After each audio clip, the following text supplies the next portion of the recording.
भारत और कनाडा के बीच व्यापार को लेकर जहां एक तरफ अमेरिकी राष्ट्रपति डोनाल्ड ट्रंप लगातार ये कोशिशें कर रहे हैं कि भारत पर ट्रेड डील को लेकर दबाव बनाया जाए, लेकिन ऐसे कई देश हैं जो अब ट्रंप को सीधे तौर पर चुनौती दे रहे हैं और न सिर्फ चुनौती दे रहे हैं बल्कि ट्रंप की जो बात है, जो उनका दबाव है, वो भी नहीं मान रहे हैं।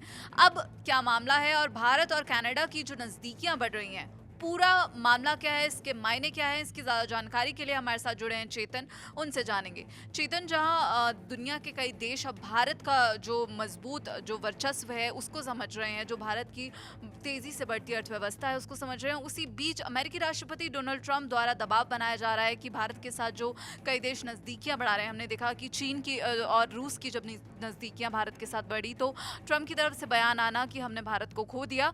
तो अब क्या मामला है भारत और कनाडा के बीच व्यापार को लेकर? देखिए, भारत क्योंकि भारत के ऊपर 50% टैरिफ, जिसमें 25% रेसिप्रोकल टैरिफ है और उसके बाद 25% पेनल्टी टैरिफ है, क्योंकि हमने रशिया से तेल खरीदना बंद नहीं किया अमेरिका के कहने के बाद भी। खैर, उससे पहले तमाम और देशों पर भी टैरिफ लगाए गए हैं, जिनमें कनाडा भी है जो कि भारी भरकम टैरिफ से जूझ रहा है। और अब कनाडा के जो नए प्रधानमंत्री हैं मार्क कार्नी, जब से उन्होंने गद्दी संभाली है तब से ये समझ आ रहा है कि भारत और कनाडा के बीच जो रिश्ते 2023 में कहीं ना कहीं उसमें खटास आई थी वो अब सुधरने शुरू हुए। G7 में प्रधानमंत्री नरेंद्र मोदी जब वहां पर पहुंचे तो उसमें भी काफी कुछ बदलाव हमें तस्वीरों में देखने को मिला था।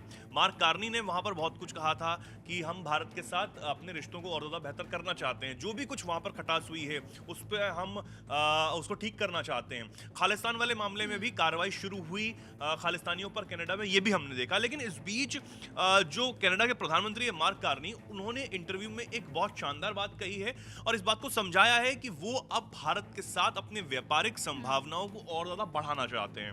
दरअसल Bharat Canada free trade agreement पर जो बातचीत कुछ समय पहले रोक दी गई थी, लेकिन अब फिर से वो बातचीत जो है भारत और कनाडा के बीच में व्यापारिक समझौते की तरफ जो है वो तेजी से आगे बढ़ती हुई दिखाई दे रही है। 2023 में ये जो सब कुछ ठप हो गया था, जब बहुत ज्यादा खालिस्तानी जो मूवमेंट है अपने चरम पर आ गया था और जस्टिन ट्रूडो जो पिछले प्रधानमंत्री वहां पर थे वो भारत के खिलाफ ही उल जलूल बयान दे रहे थे, खालिस्तानियों का समर्थन कर रहे थे क्योंकि उन्हें खालिस्तानियों का समर्थन था। खैर, वो अब नहीं रहे गद्दी पर और मार्क कार्नी वहां पर आए और उन्होंने एक अलग ढंग से कनाडा को समझने की कोशिश की है, भारत को समझने की यहाँ पर कोशिश की है। अभी फिलहाल भारत की तरफ से कोई प्रतिक्रिया सामने आई है? भारत और कनाडा के बीच जो नजदीकियां बढ़ रही हैं, जो कहा जा रहा है कि व्यापार जो अब तेजी से आगे बढ़ेगा दोनों देशों के बीच, तो इस दरमियान किसी की भी प्रतिक्रिया सामने आई हो भारत सरकार की तरफ से? नहीं, बिल्कुल प्रतिक्रिया सामने आई है। पीयूष गोयल जो हैं वाणिज्य और उद्योग मंत्री, उन्होंने इस बात को कहा है कि कनाडा और भारत जल्द ही TOR यानी कि टर्म्स ऑफ रेफरेंस पर चर्चा भी शुरू करेंगे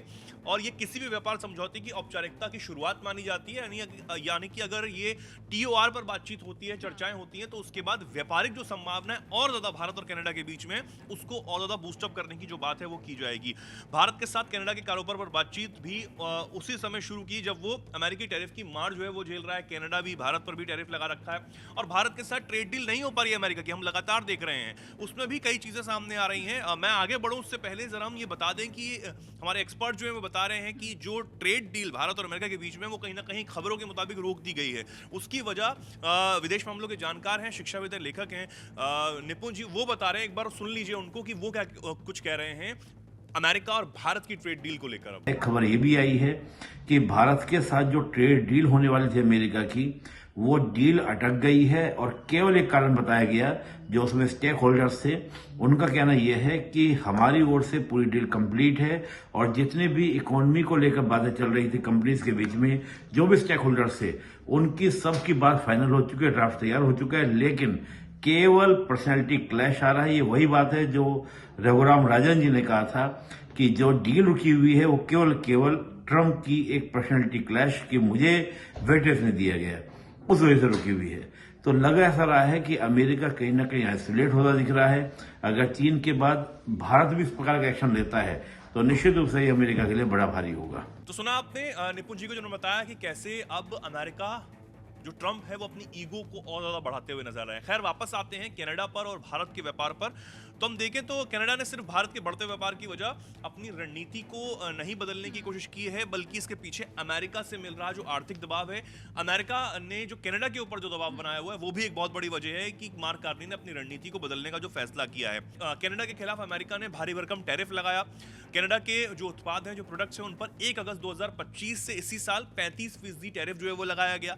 इसके अलावा कनाडा के स्टील पर 4 जून से 50% टैरिफ थोपा गया और कनाडा के जो तांबा निर्यात है उस पर 1 अगस्त 2025 से 50% टैरिफ जो है वो लगाने का फैसला किया गया, जिसके बाद मार्क कार्नी ये समझ रहे हैं कि यूरोप, ब्रिटेन भारत के साथ अपने व्यापार को नहीं बढ़ाया तो आने वाला समय हमारे लिए खराब हो जाएगा। सोनम, तो इसी बीच हम बात कर रहे हैं अगर भारत और कनाडा के बढ़ते व्यापार को लेकर, तो क्या कुछ आंकड़े हैं अभी कितना आयात और निर्यात भारत और कनाडा के बीच हो रहा है और आगे कैसे जो है ये तस्वीर बदल सकती है? नहीं, देखिए, अगर भारत और कनाडा के बीच में कितना कारोबार है, इसको अगर हम आंकड़ों के जरिए समझें तो हमारे स्क्रीन पर देख सकते हैं दर्शक कि साल 2024-25 में भारत का कनाडा को जो निर्यात है वो 9.8% से बढ़कर 4.22 अरब डॉलर तक पहुंच गया था। इसी के साथ 2023-24 की उससे पिछले साल की हम बात करें तो भारत का कनाडा को निर्यात जो है वो 3.84 अरब डॉलर था। 24-25 में भारत का कनाडा से आयात जो था वो 2.33% से घटा था और 4.44 अरब डॉलर जो है वो रहा।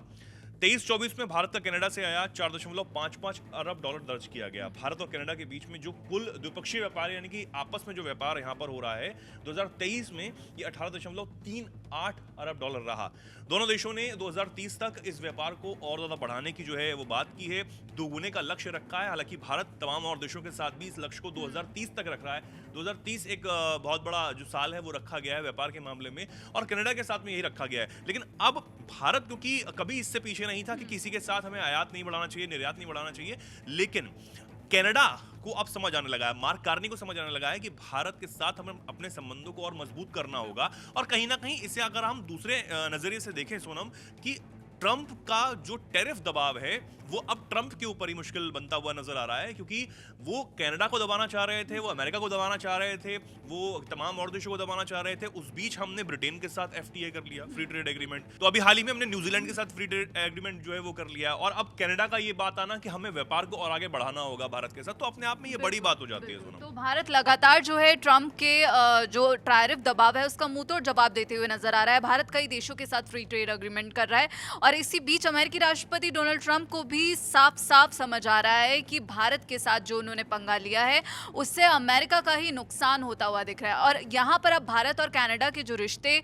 जो तनावपूर्ण बने हुए थे, यहाँ बर्फ जो है पिघलती हुई नजर आ रही है, क्योंकि कनाडा को भी अब समझ आ रहा है कि भारत के साथ चलने में ही फायदा है। तो जहाँ एक तरफ कई देशों को ये समझ आ गया है कि भारत के साथ जो संबंध है वो हमें अच्छे बनाए रखने होंगे अगर हमें सफलता चाहिए और अगर हमें अपने देश को आगे बढ़ाना है, तो वहीं अब देखना होगा कि अमेरिकी राष्ट्रपति डोनाल्ड ट्रंप का अगला कदम क्या होगा, क्योंकि यहाँ भारत और अमेरिका के बीच जो ट्रेड डील है वो भी फंसी हुई है। फिलहाल इस पूरे मामले पर आप क्या कुछ सोचते हैं हमें कमेंट बॉक्स में जरूर बताइएगा। बाकी देश और विदेश की खबरों के लिए आप जुड़े रहिए दैनिक जागरण के साथ। नमस्कार।